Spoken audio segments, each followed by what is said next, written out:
3, 2, 1, and we are back, and we are fresh from having watched the inauguration of our 47th president. Yes. And we are setting aside our normal scheduled podcast content, and we're going to be presenting that tomorrow. But Julie and I decided we want to talk with you about why we do truly believe, and we're going to make this real estate focused, why we truly believe this is the start of a new golden era, not just for our country, but really for the world.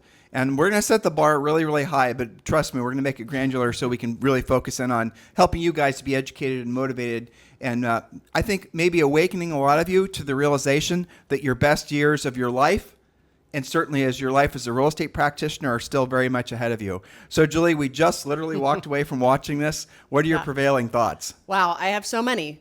The first, I think I'm so thrilled and excited that the inauguration had such a positive outlook and that it was more about what makes us similar as Americans than what makes us different.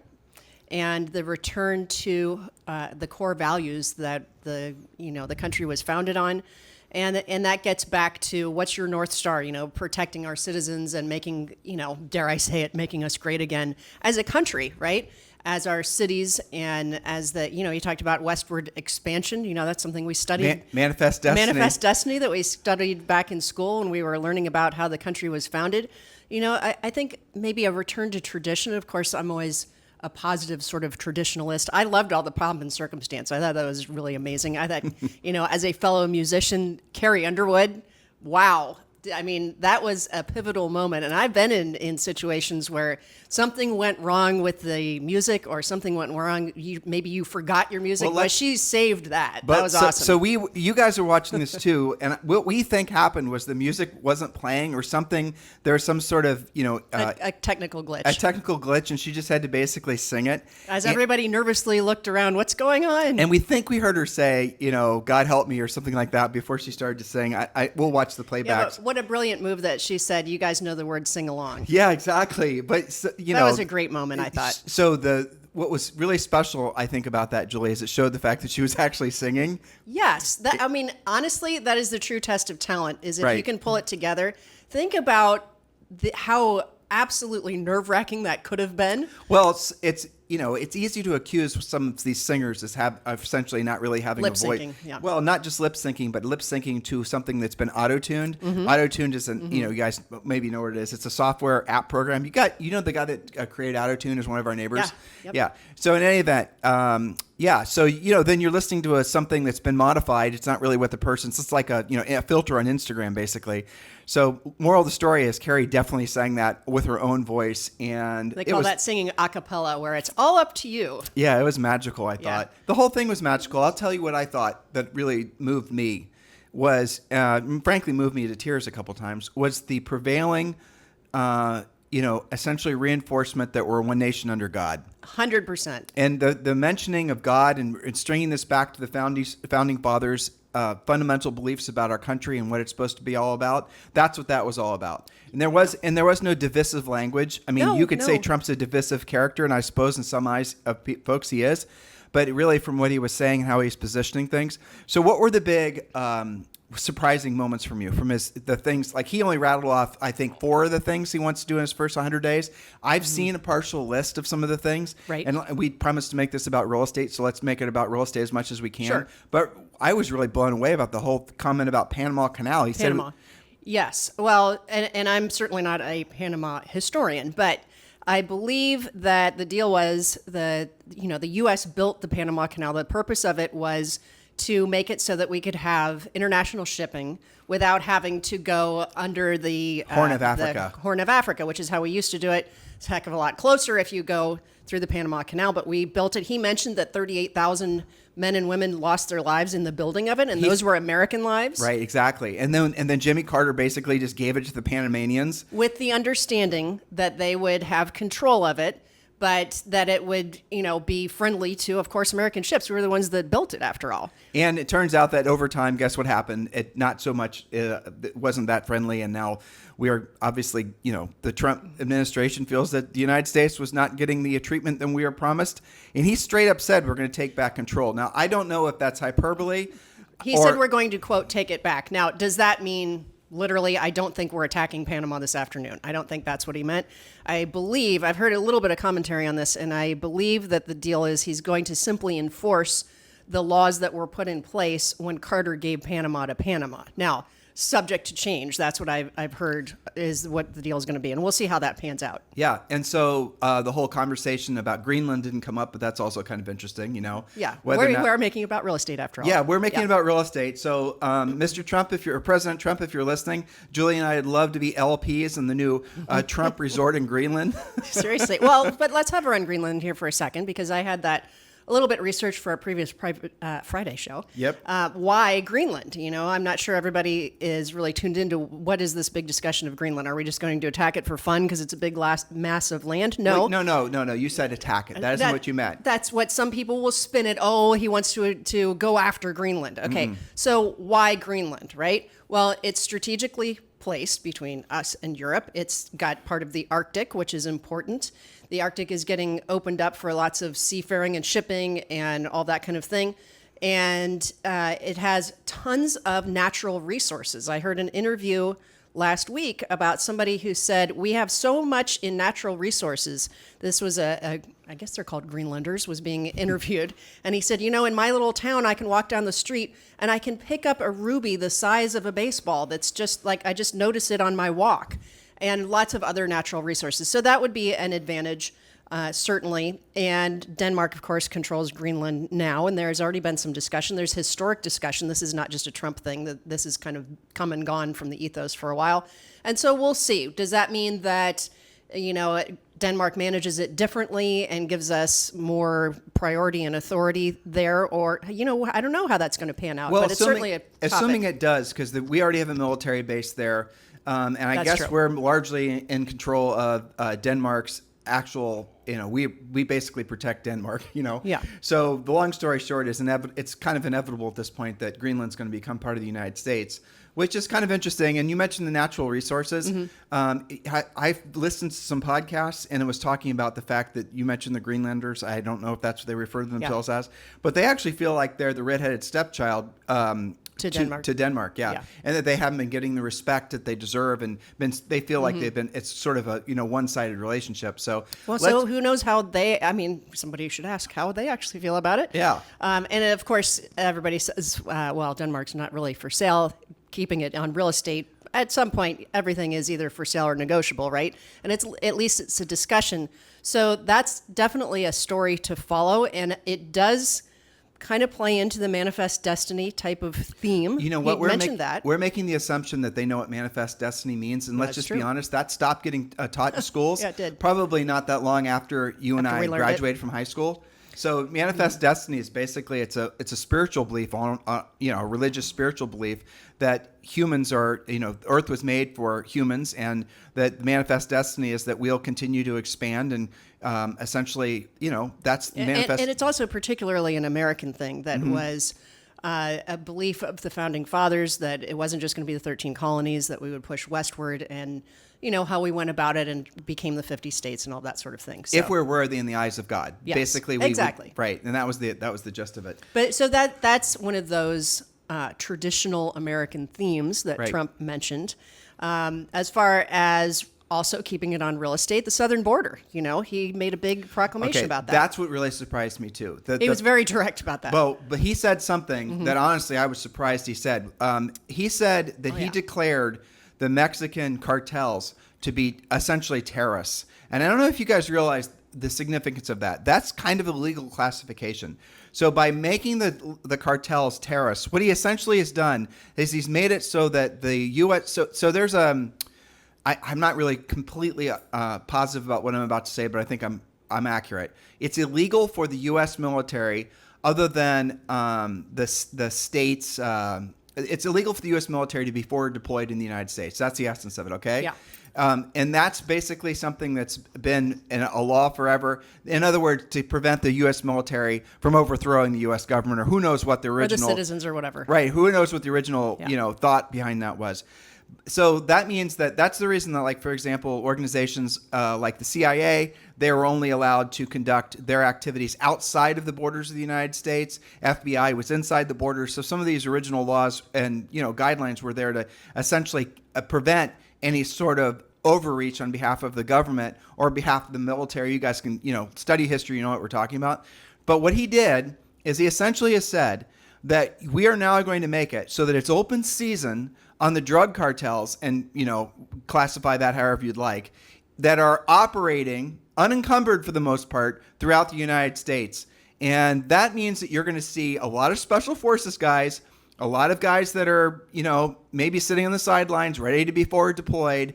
And yes, I'm talking Navy SEALs. Yes, I'm talking about all those guys. They are going to be going to all the little crevices of the country, and they're going to be rooting these guys out. And I mean, like the example would be the apartment complexes in Colorado. Actually, the better example, Julie, though that's an example, the better example would be Northern California, because what county is it where they grow marijuana? Do you remember? Humboldt, Humboldt County, right? So again, not an expert about this, and those of you guys who are in that part of the woods, maybe, or the country, maybe you guys in the literal woods, Yeah. maybe you guys could tell us. But it's my understanding that essentially the whole region's been taken over, not by local California growers, but by Mexican drug cartels.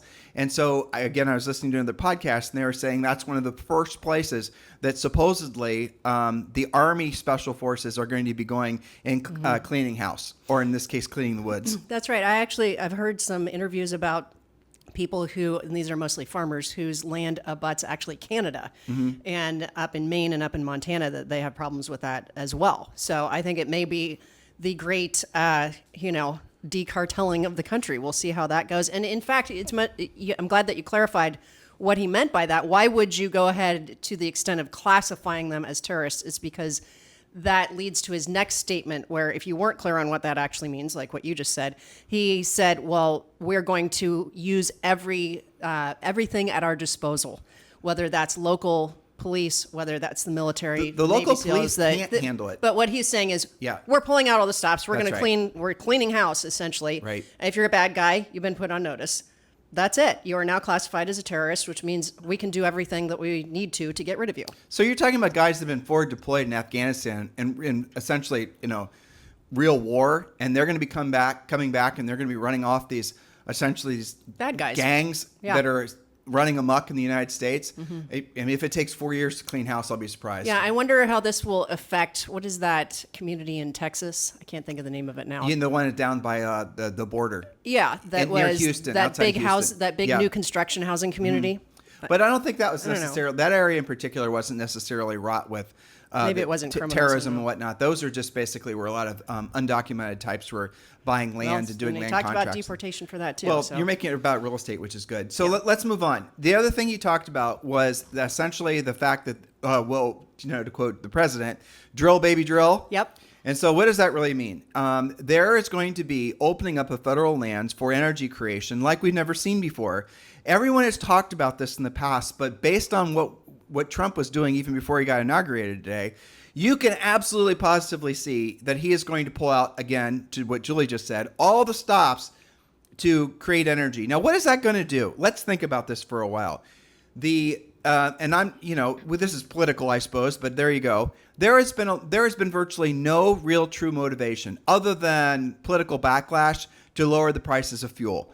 Because the more expensive fuel is, the more I think people would seriously consider alternatives in terms of electric cars and all the rest of it. And so by lowering the cost of energy, or lowering the cost of energy at the pump, by making it so, just focusing on, auto fuel for a bit and diesel fuel, you're going to make it so that the gas prices drop, and then people aren't going to be that interested in these expensive sort of, I think in many cases, questionable whether they're actually that viable electric cars. Now, I will say I'm not against electric cars, and neither is Julie. No. And the use case for electric cars is definitely valid. But essentially forcing people to buy electric cars, and he said it. He's ended that.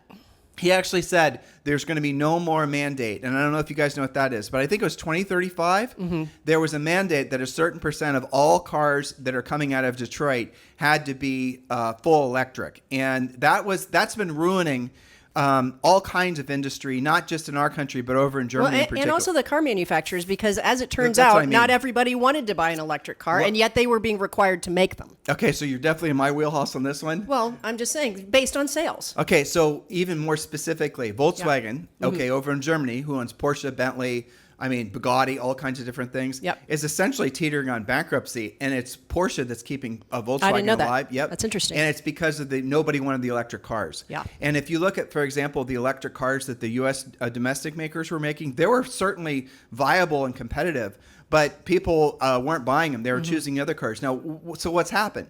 Hybrid and electric cars, for the most part, have turned out to be on the secondary market absolute 100% dumpster fires. Yeah. And so if you have an electric car, you guys know this. Those of you with electric cars, the resale value on electric cars is really ridiculous.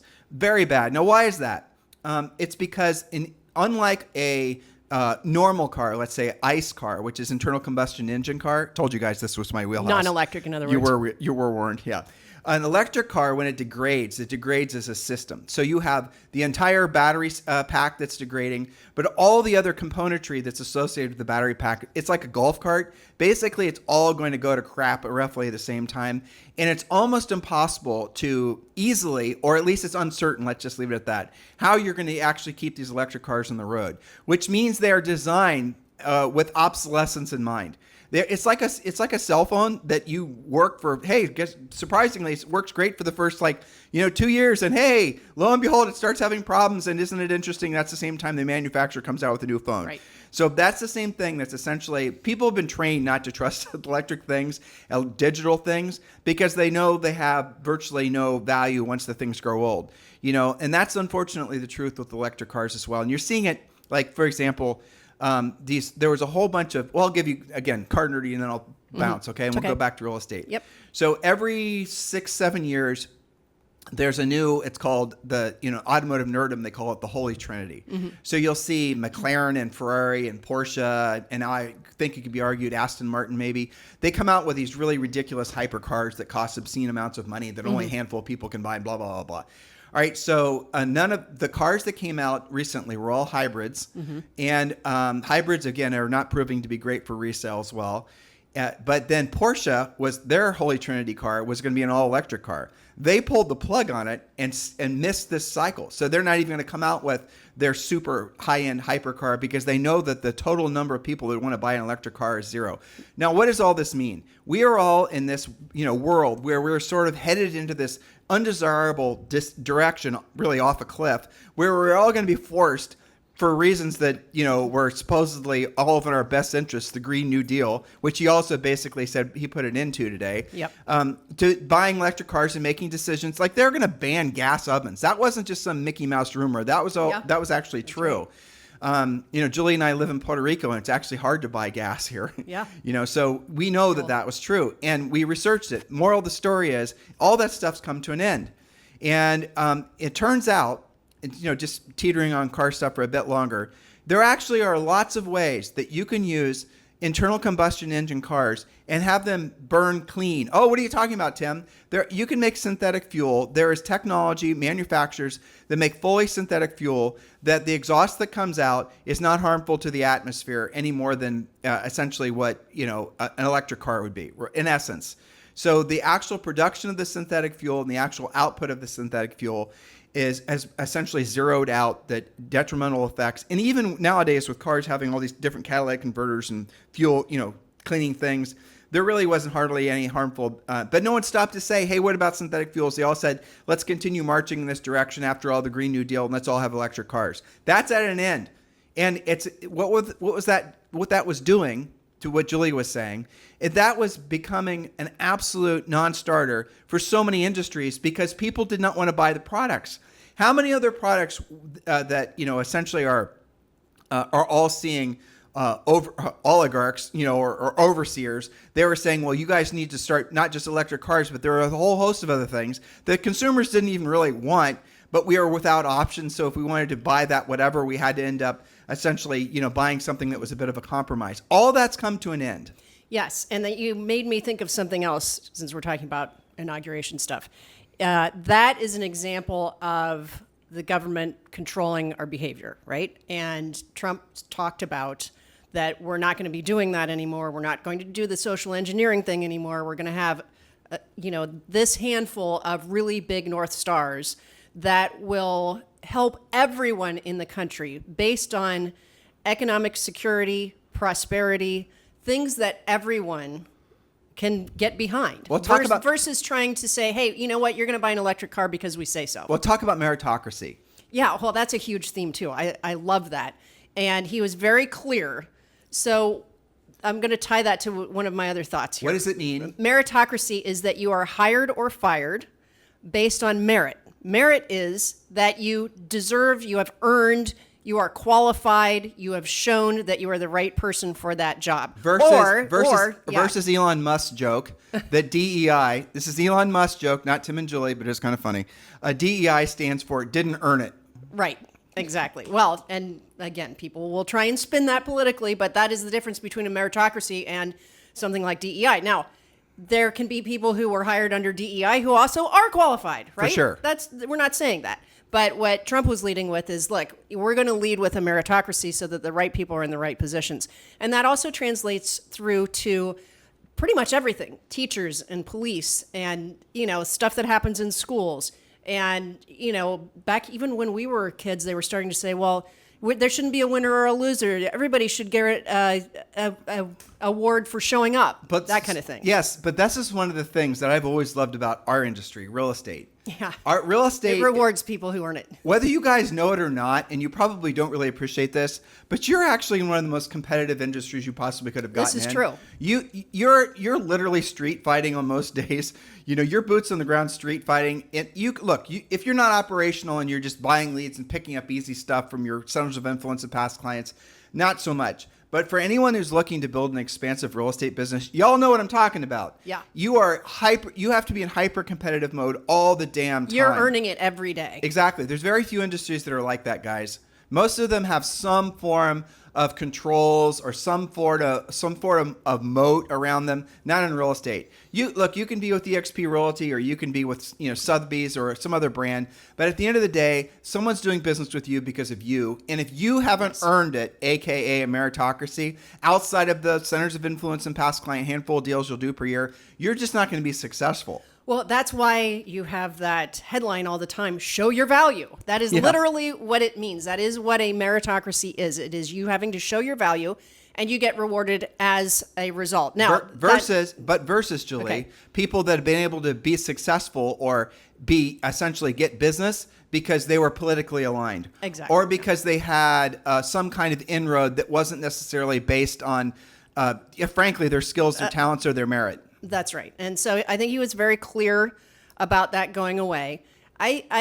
It'll be interesting to see what the commentary is. Again, we're recording this like literally minutes after the inauguration came to an end.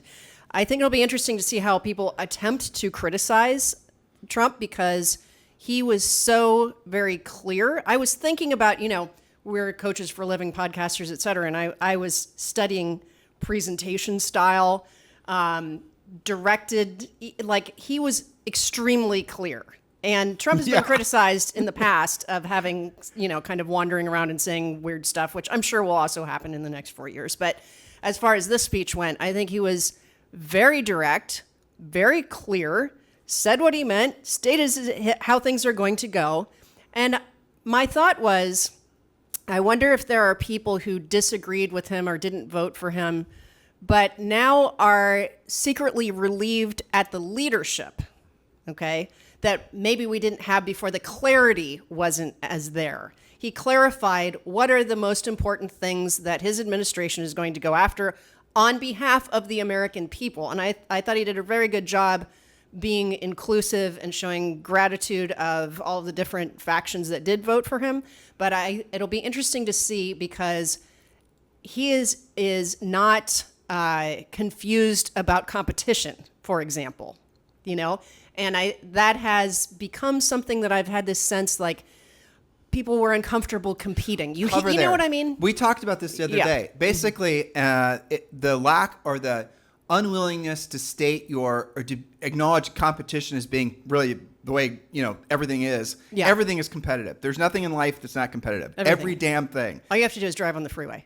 Especially Puerto Rico, right? Yeah. But I mean, everything in life is competitive. And to not acknowledge that, or to suppress it in a sense. To suppress it, or to malign people who are competitive and successful, which is what's been happening a lot for a long damn time. This is not just in the past 4 years under President Biden. This has been happening my entire life, and I'm not a spring chicken. Well, but that's what it leads to. But so the moral of the story is that the whatever beliefs founded in Marxism, communism, wherever this stuff sort of germinated, of we have to be some big group of it's basically very pervasive in real estate. I have to say, I'm going to say it. Mm-hmm. But when you go to different, you and I'm stammering because I don't want to offend anybody, but for a moment I'm not going to care.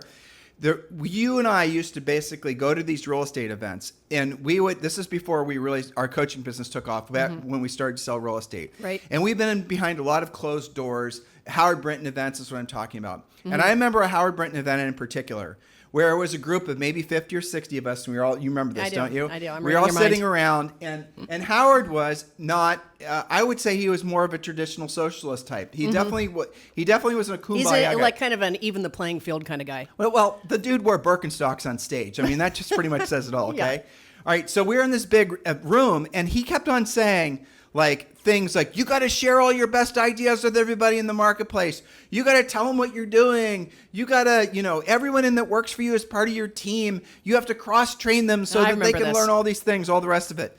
And I was listening, and I was thinking to myself, what the hell? This doesn't even make sense. I mean, how is this going to put me in a more competitive situation so I can win more often?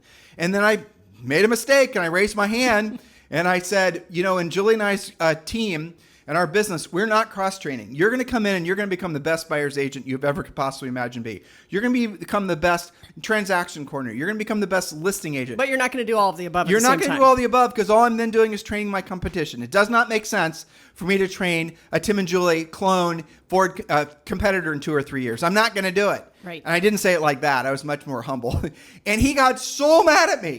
Remember. He got so mad. I've never seen Howard yell at somebody before, ever, but he yelled at me in front of all those people because I wasn't sharing his sort of redistributionist concepts or principles when it came to sharing ideas. Redistribution of skill in this case. Exactly. And real estate has this ingrained sort of, it's from, you could argue it comes from the cooperation. Sure. So we're supposed to not just co-op on commission, we're supposed to also co-op on all the things that give us, competitive advantages in our marketplace. Guys, when you have a competitive advantage in your marketplace, keep it to yourself. That's right. That's why some of our coaching clients don't want us to interview them on the podcast. Chuck Williams said, I'm talking to you. I know you listen. He will not be on the podcast. He's not going to share that. No. And let me tell you about Chuck, and I'm not going to tell you. Well, I already, so long-time listeners knew about Chuck. The dude earns over $1 million a year with more $1.4 million last year with 2 assistants. He does not want to be on the podcast talking about it. He's not going to tell you how he did that. No, he's not dumb. Right. I know. And even when we have our coaching clients on the podcast as guests, and we know them because we teach them their businesses, they don't ever share their best ideas, and we tell them not to. What is that? You share about 50%. Why would you do that? Why would you give up? So anyway, the moral of the story is what I'm trying to say is that competition is real. And the idea that if you feel a need not to even use the word competition or feel like you have to beat the other agent, what's that costing you? What it's costing you is you're not becoming better yourself. You're capping, you're limiting not just the income you're going to earn, but the quality of the services that you're going to deliver to the consumers in your marketplace. You have made a decision that you would rather go along and essentially have everyone like you than you would essentially become more competitive and dominate your marketplace and then be able to service other people. And then all the other competitors will have to rise to meet your new bar that you've set higher. You guys get it? That is meritocracy. But what's happened in our country, what's happened in our industry is essentially the squelching of meritocracy, and that is wrong. And I hope and pray that comes to an end. Yes, and here's the thing, and I'm right there with you, and I was very happy. I looked at you, I think we gave thumbs up when we heard the word meritocracy. I think we high-fived each other. High-fived each other. And here's the thing, because what has been the result of that squelching of competitiveness and of meritocracy? So if we take it out of the adult world and the real estate world for a second, I've read several books about a couple of decades of this type of thing, probably more than that, right? And that is one of the things that they attribute the failure to launch syndrome to so many 20 to 30 something year old kids not leaving home. And a lot of the psychologists and people that study this have said it's because those, not really kids anymore, but those young adults lack the confidence to compete. They don't believe that they can go get a great job that they've earned. They don't believe that they can have a great spouse, get married, have kids, survive in the world, buy a house, for example. They've been taught to think communally. Yes, but they lack the stick-to-itiveness. They lack the confidence. They don't think that they can handle things. So they hide out with mom and dad longer. And they live these. And so the thing that's sad about that, if you guys look at it for what it is that, in your marketplace, let's say, you have the potential to be the best real estate agent in your marketplace.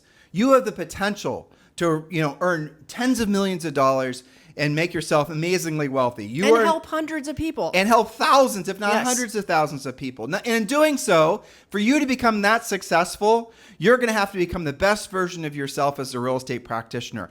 As you become more competitive, as you dominate, as you hand the market its ass, the market is going to reject you, be angry at you. We experienced all this when we sold real estate in Technicolor. Trust me when I tell you that. But then what's eventually going to happen is they're going to have to compete, which means the entire market, all your competitors, they're going to get better as well, which means who wins in the end?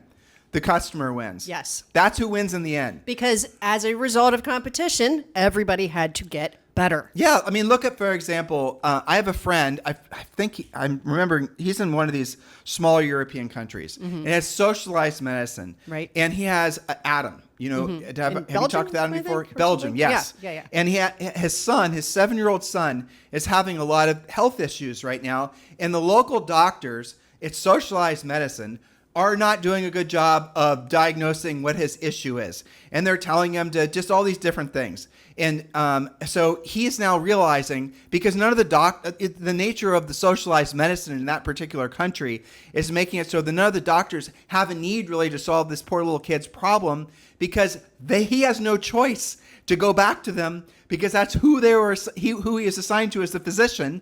And then the specialists that one doctor might refer him to, they're a year out before they can actually meet. And they're in the same situation too, because there's no competition. Right. It's like walking into the DMV. Is that a good, pleasant experience for all of you? But they have no competition. They have no competition, so they don't have to treat you well. Wait, cover there for a second. I have to tell the funniest story about the DMV. But you and I were still living in Columbus, and we were going to the dreadful DMV to renew some license or something. And it was one of these little buildings, and the line was out the door. There was probably at least 50 people in line, and we were moving like maybe inches per hour in this line.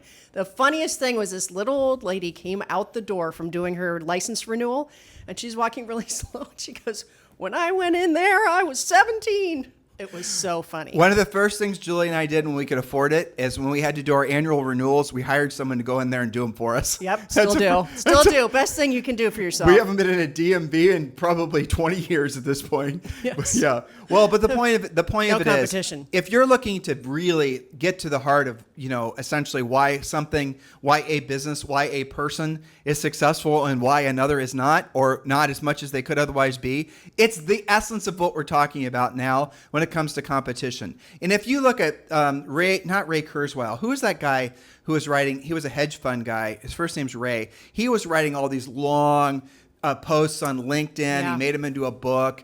And he basically was talking about, and you guys don't know what I'm talking about. I don't remember his last name. When I stop trying, I'll remember. Yep.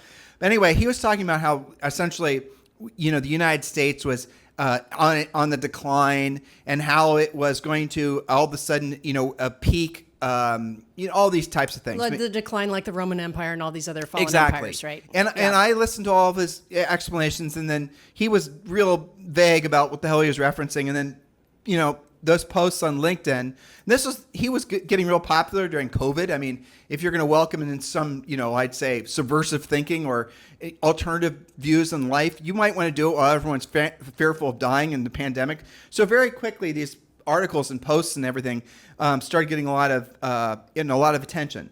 Well, then people start pressing him. Well, what are you referencing? He said, well, I study history a lot. Well, history you just study. Roman Empire. Okay, well, the Roman Empire was around for thousands of years, and our country's been around for less than 300 years. And so to basically go and say we're on the declining, if anything, we're just entering into the teen years, really, if anything. If anything, our country is just basically starting to walk on its own 2 feet. That's what I liked about this inauguration speech. That it did feel like we're back. Hard reset, but in honor of the original values. And so if you don't feel optimistic and excited, and you got to ask yourself, and this is going to be some interesting, I think, introspective thinking for some of you.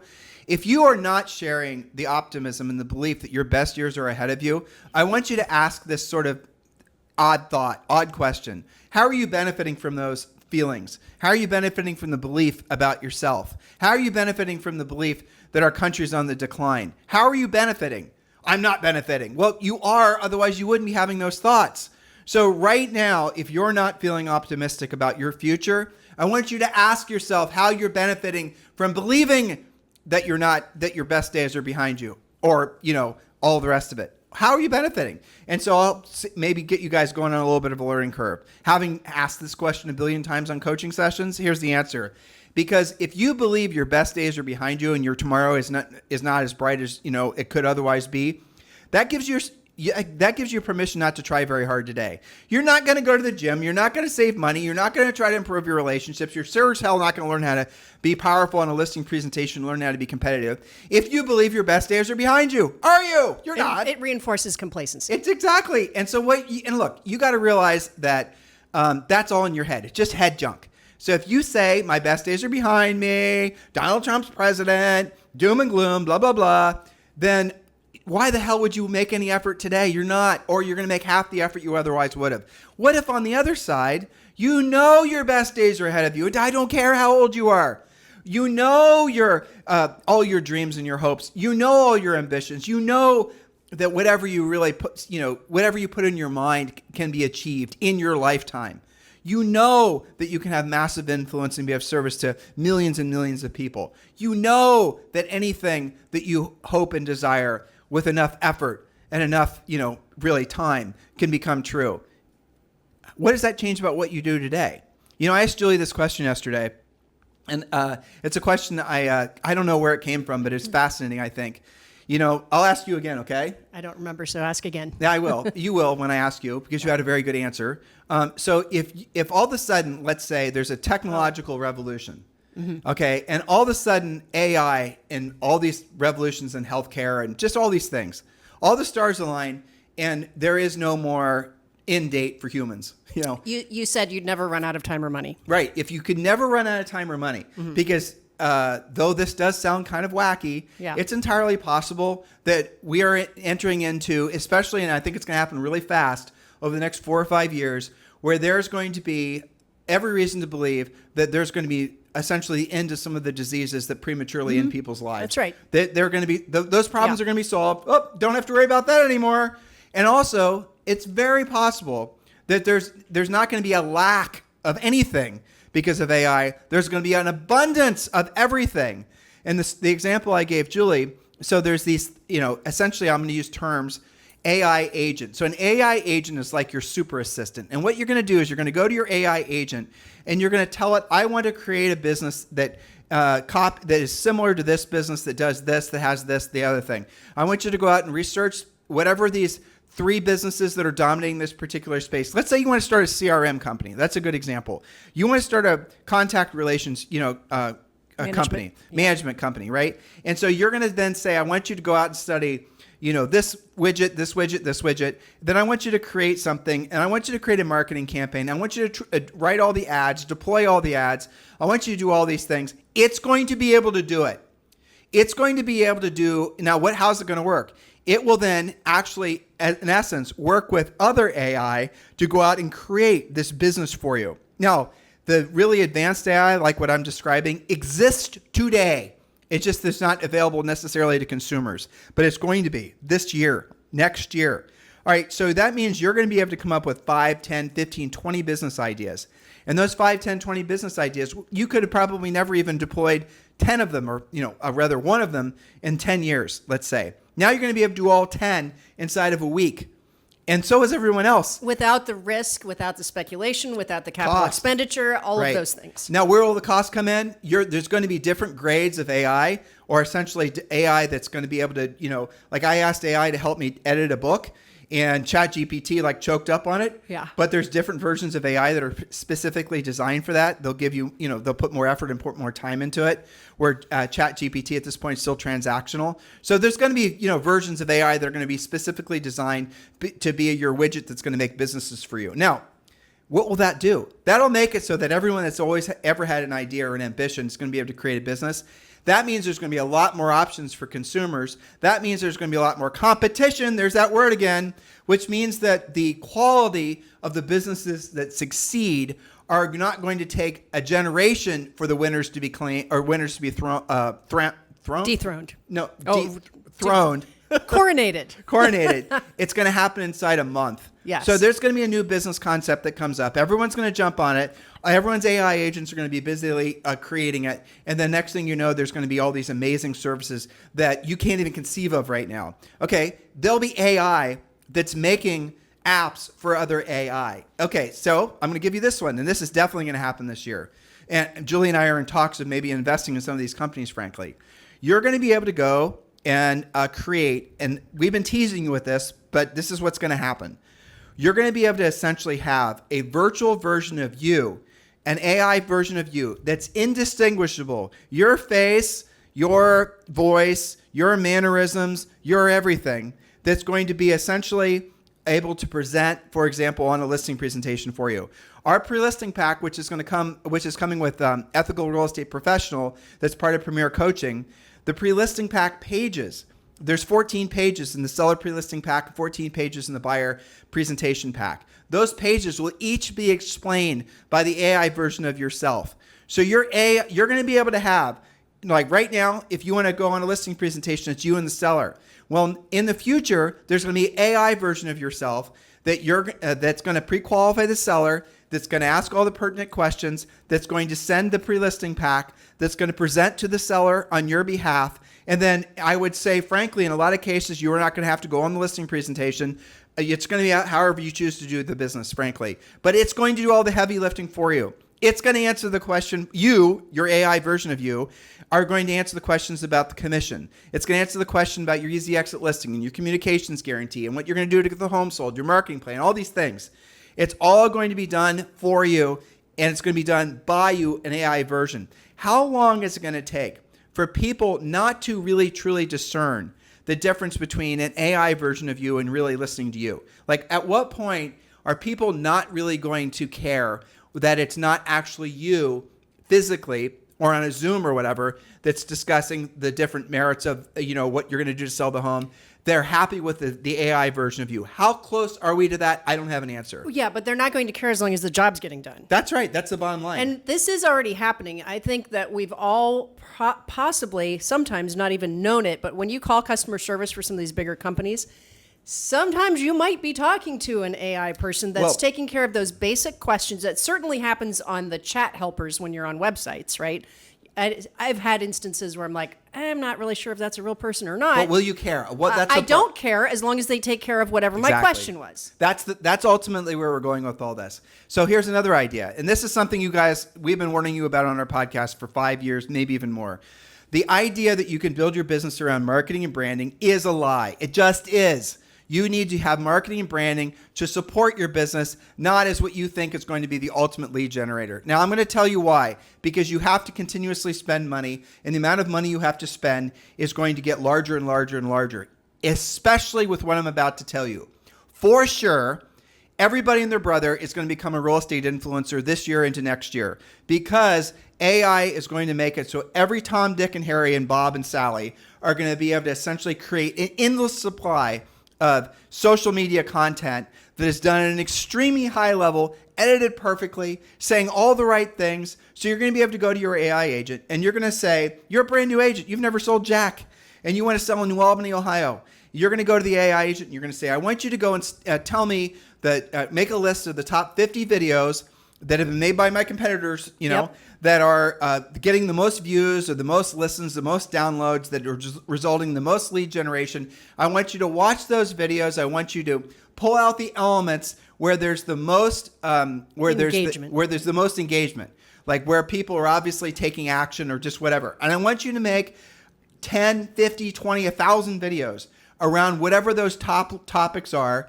And I want you to create them using me as the avatar, obviously, my voice, my mannerisms, and everything. And you could even create them as I'm walking around virtual New Albany, because all that video is available. And then I want you to then push these all to, I want you to start creating a schedule where you're going to release 5 of these per day. Okay, that sounds ridiculously complicated, but it's not going to be. This is what I'm trying to impress upon you guys. You're going to be able to go to your AI super agent, let's say, and you're going to be able to tell it what you want, and it's going to do it all for you. And that costs you nothing. Now, that's the reason that we are terrified for all of you who think you're going to basically pin all your hopes on becoming influencers and social media rock stars, because everybody and their brother and their dog and their cat are going to do exactly that. The only agents, and this is like, where do you go if you're feeling terrorized by what we're suggesting, is personal direct contact. That's what's ultimately going to be the differentiator. People will always be willing to pay to talk to somebody, a real person, to have somebody in front of them, a real person. To listen to them. The premium service, the most, the people making the most money are going to be the ones that know what to say and how to say it, that aren't just basically buying leads through marketing and advertising. Premium human service. Back to why we do believe this is the entrance to a new golden era. There are going to be more opportunities for real estate that are going to be, and just for example, the opening up of the federal lands for all the, obviously energy is going to create new cities, because a lot of the federal land, there's no real civilization near it, right? So in order for these things, these towns and these communities to be built and these, these areas to be maintained, you're going to see completely new cities emerge. And I think you're going to see this also in California, where these horrible fires happen. Yeah, new construction is going to be hot. New construction is going to be hot. If you want to know where to place your bets, if you're an investor, I would say any, well-heeled, well-positioned builder stock is going to be a home run. Absolutely. And we 100%, like Fannie Mae and Freddie Mac are definitely going to come out of conservatorship. And that's definitely something Trump's going to do, at least from, we're not investment advisors or telling you to buy Fannie Mae and Freddie Mac stock, but it's probably a good idea. And then you're going to see a proliferation of new mortgage products, because right now the government controls essentially the type of mortgage you get. And when private industry is now going to, here comes that word again, compete with Fannie Mae and Freddie Mac, you're going to see all kinds of different mortgage products. You're going to see the cost of obtaining a mortgage and the interest rate on those mortgages go down because of competition. Anytime the government gets in control of something, think of an example where I'm wrong, dear listener, prices go up because of the lack of competition. It's not acknowledging the inherent, the essential merits of a meritocracy, or how we are all designed to always essentially wanting to, compete. Filter for value. Exactly. Yeah. So, one thing that I've noticed with coaching clients is that land is selling better and faster than I've ever experienced that in all of my coaching career or our real estate careers. And I think that's interesting. I wonder whether that's related to that expansion and builders gobbling things up, et cetera. And I heard an interesting back and forth on something I was listening to, where the criticism of opening up public lands, people will say, well, we don't want to ruin our national parks. But in fact, there's so much government-owned land between military bases and just huge hundreds of thousands of acres that have absolutely nothing on it. I think it's harder for people who have only lived on either coast to appreciate that, but all you have to do is fly from coast to coast. And even like you can, in Texas, for example, you can drive for 13 hours straight and not even get out of the state. And largely you're seeing nothing. Well, I believe that most outside of Texas, because if I remember correctly, Texas, there's no federal land, and you guys in Texas, please correct me, but I believe that the Texas owns all of its ground. I think that's right. Maybe Texas is a bad example. And leases like the military bases and stuff, the ground that those sit on, to the federal government, but the federal government and all the other states owns essentially most of the undeveloped land in the United States. It's like practically, it's almost all of Nevada. Right. It's a huge amount of Arizona, huge amount of Idaho. It's unbelievable. So I think if I were in real estate sales, I would be cozying up to the builders. I would be making myself very aware of all of those new construction projects that were happening, what's going on with the land. I would be even more frosty about everything mortgages. This gets back to when you have a higher level of skill and a higher level of knowledge. Knowledge equals confidence, ignorance equals fear. When your knowledge equals confidence, it adds to your ability to compete. That's it. But also, when people are optimistic, the little analogy is, we were talking yesterday, you and I.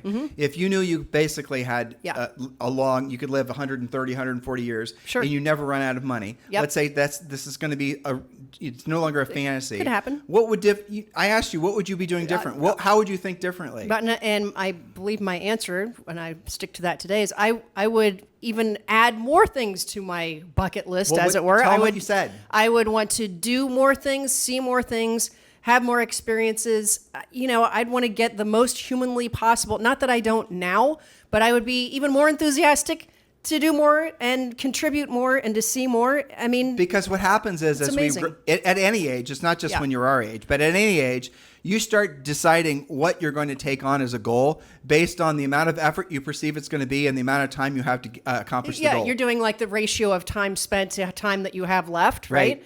And you and I we were talking about how much, I don't know if anybody's ever studied this, but I think it'd be interesting to figure out how much of your aging is actually self-induced, because you think, well, I'm X amount of years old, so I guess it's okay to be 20 pounds overweight and bald or whatever. But drill down on that. Don't worry about offending people. Yeah.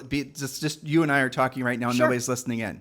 So be like we were Except yesterday. they are. Yeah. It's because your environment really does matter. Your environment does matter. And how you're thinking about your environment and yourself, how you operate. What does environment mean? Well, it's where you live. It's the people. It's the people who are around you. It's literally where you live. It's also how you operate in your own household. Yep. What's your office look like? Do you have goat paths? Is that because you've given up on having a clean office because you figure it doesn't matter? You're only got 20 years left to live anyway. It's like how it's all related. Yeah, it is. But it really, I'd say it's even what you listen to. That's your environment too. What are you putting into your own head? Well, I'll never forget the first time you and I drove a 1990 Miata from Columbus, Ohio, out to Seattle. Right. And I remember the first time you and I were out west and seeing all the splendor of it's amazing. Montana and all oh my gosh, especially at night. Yeah. And it changed my life forever. 100%. And then I remember when we were older, when we started our coaching business and we started doing events all over the country, and we go to these areas of the country, Southern California and these other areas where there were people our age or younger that were making so much money and so successful. Yep. And I'll tell this story just because it makes me laugh. I remember when you and I were walking down Laguna Beach, and it was like 5 miles stem to stern, and there was a really beautiful woman that was ahead of us. You remember this? I think so. Yeah. And there's this really, and we were walking faster than her, and she was wearing like workout pants or whatever. You guys understanding what I'm saying here? And so am I being too subtle? Anyway. Yeah. Anyway, we finally catch up with her, and we pass her because Julie and I are fast walkers. And she was probably in her 60s. Yeah, at least. But my point is she had her act together, though. She did. And where Julie Julie and I are from in Columbus, Ohio, I assure you that is not a normal occurrence. No. And so that's when we really started to realize what environment meant. Environment, it's the air you breathe. It's the food you eat. Environment, what really affects you is what you allow in the people around you, but also the things you listen to.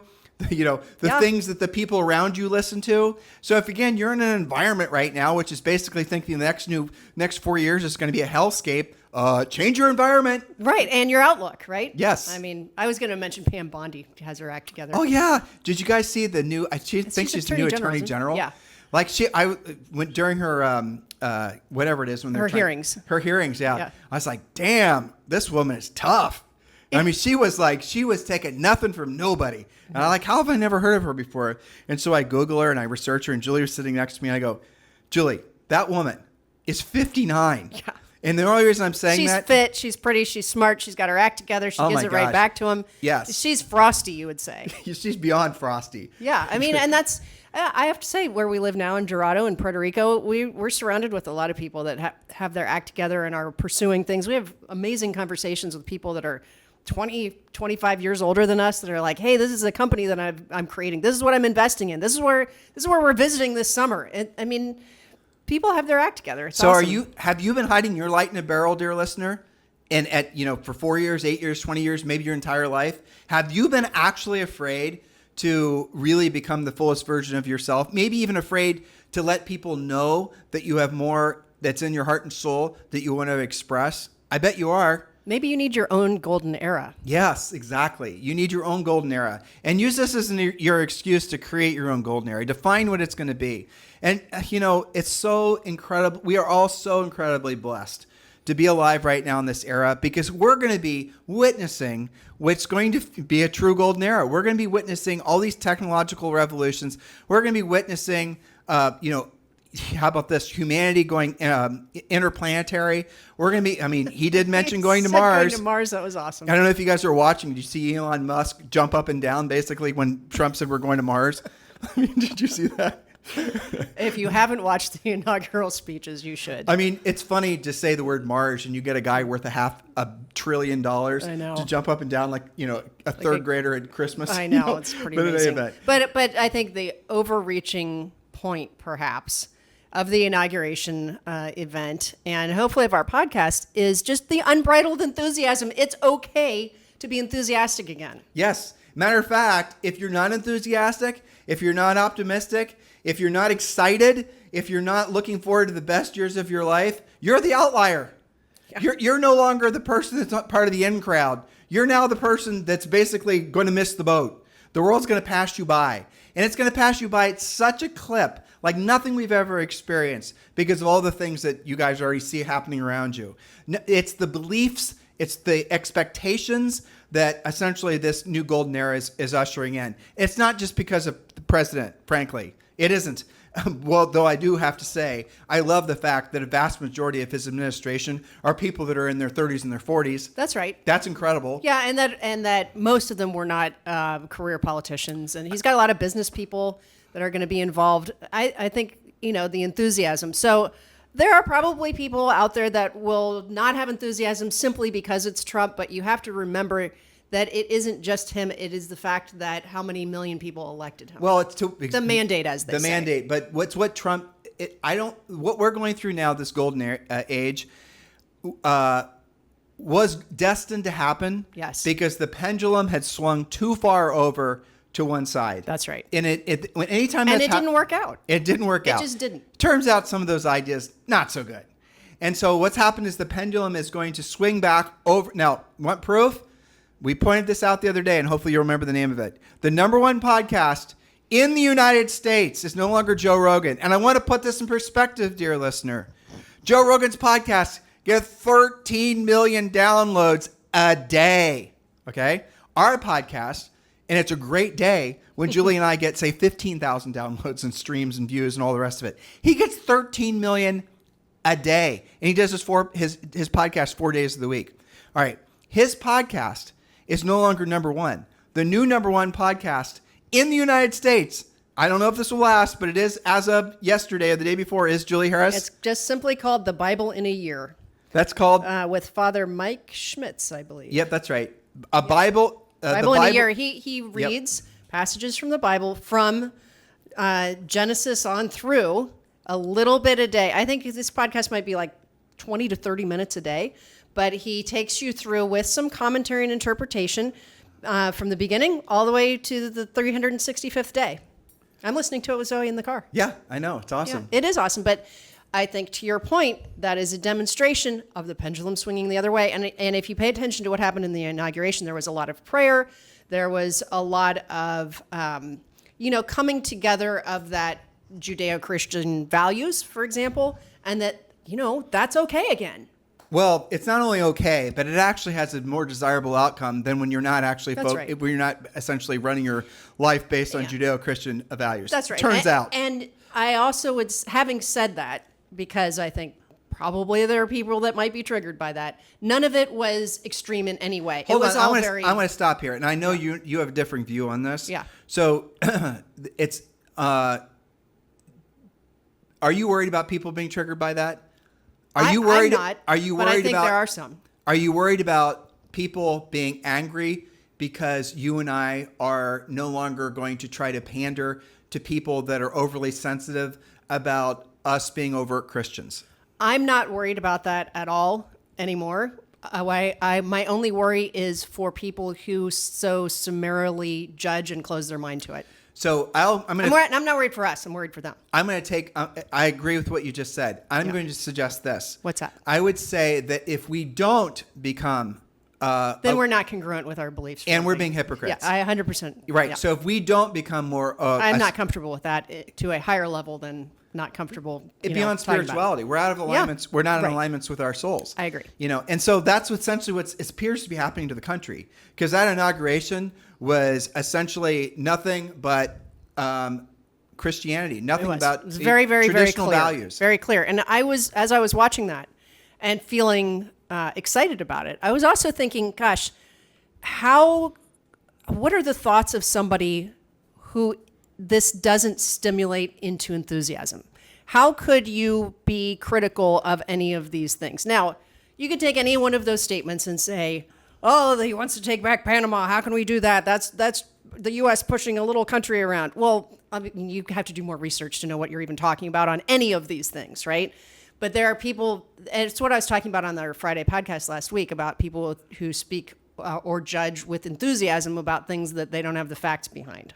So there's always going to be naysayers. So, but let's drill down on what you're saying. So as far as but my point is people that could be offended by it, the people that could be offended by it, it's because they haven't checked their precepts. That's what I'm saying. They're not Right. thinking things through. They're They're not- just summarily judging. But thinking things through sounds like we're being condescending, and we're I know. not. They haven't taken the time To study it. to really study it and to essentially test Investigate. their own. And this is something that you and I do, and we ask our podcast listeners to do it too. Yeah. So when you believe something to be true, it probably is true, but you owe it to yourself to be checking your precepts, because you might be believing that something is true, or like maybe an expectation you have for yourself, or maybe you believe you're too old, or you're too this or the other thing, right? Whatever it is. And you might be believing that because of essentially what would I say? All the people, your environment being part of it. Maybe you were raised to think a certain way. Maybe the expectation was when you are, if you don't go to college, you're never going to amount to anything, all these types of beliefs. But you need to stop, or you maybe are believing that Donald Trump is going to introduce tyranny. Remember all the stuff that was going on about Trump basically being the next Hitler and all these other crazy things?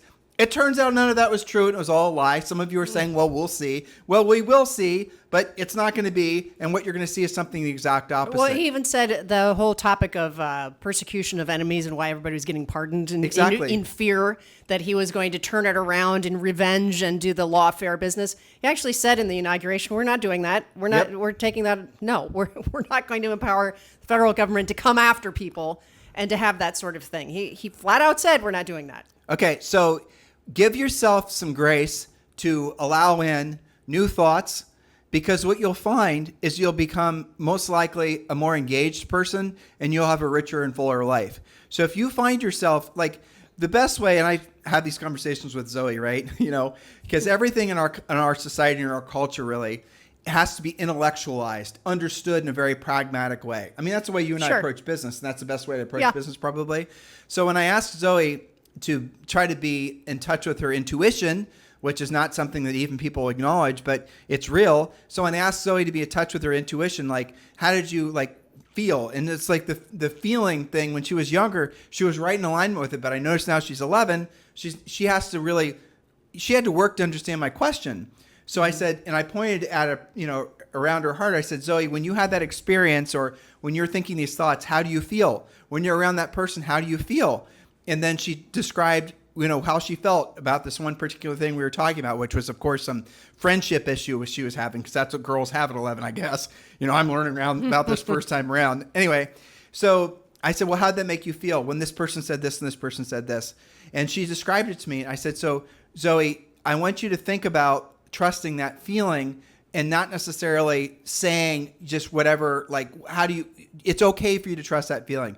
It's okay for you if listening to somebody, even though everyone thinks this is the greatest thing ever, there's something about that person or something about that you're hearing that is not in alignment with how you feel. It's okay for you not just to be a lemming and go off the cliff with all those other people. Yeah. And that's what I'm trying to have her understand, and you guys understand that as well. So if you find yourself in a place right now where you're feeling confused, where you're feeling your best days are behind you, where you're feeling sad, where you're feeling melancholy, where you're not feeling optimistic, all these things, you have to give yourself permission to check yourself why you're actually choosing to continue feeling that way, and go with what I said, the little psychological trick where you acknowledge the fact that you're getting a benefit from it. And it even expands upon that too. And maybe it's just because if you all of a sudden start rejecting, and Julie and I experienced this too when we were in Columbus, Ohio, when we started outperforming, let's say, the expectations other people had for us, and I've told you guys about this on the podcast before, we started getting rejected by friends and family and loved ones because we were all of a sudden breaking the mold. And by doing so, we were making them probably feel a little uncomfortable about themselves because how the table was set in the world and where they saw us and they're on that table, right? We were all of a sudden deciding that wasn't what we wanted for ourselves. And they didn't like that. It made them uncomfortable. It made them insecure. But what eventually happened, and it'll happen for you too. So if you're in a world where you're afraid to no longer have those dogmatic thoughts about politics, let's say, or abortion or something like that, give yourself permission to, if you don't feel that way anymore, to be okay not feeling that way anymore, and then to maybe upgrade your environment, upgrade the people that you surround yourself with. Go to reading different books and, essentially allow yourself the grace to become the higher truer version of yourself and be more in alignment with your soul and monitor that feeling that you have. So if you're listening to me kind of stammer through what I'm trying to express, but it's resonating with you and it's resonating because you can feel a certain way, well, then stick with that thought, stick with that emotion. Think about what I just said and maybe follow through on that. And you can just pause and say, that's interesting that makes me feel that way. Why is that? What if I felt a different way about this? Right. How would that be? Just try it out. You don't have to be like all in on everything and just completely turn around all of your thoughts and beliefs. And we're not telling you to start wearing a MAGA hat either. No. We're not suggesting that. We're just saying investigate. We're just simply saying embrace the new golden era. It's going to be good for all of us. It's going to be amazing for all of us. It's going to be unbelievable. You're so blessed and so lucky to be on planet Earth at this right time. Living in the United States. Especially living in the United States. Thank you. So there it is. That is our podcast for today. That is how we feel after the inauguration. Hopefully we have educated you guys, motivated you. Now get into action. Hey, there were no commercials during today's podcast, so I'm going to end with one. If you're not a member of Premier Coaching, what the heck are you waiting for? Go to premiercoaching.com and you can join Premier Coaching right now for free. And yes, it does include a daily semi-private coaching call. Julie's giving me a look. She has something to say. And we will return to regular real estate programming tomorrow. Yes, probably, right? Probably, give or take. You guys have a great day.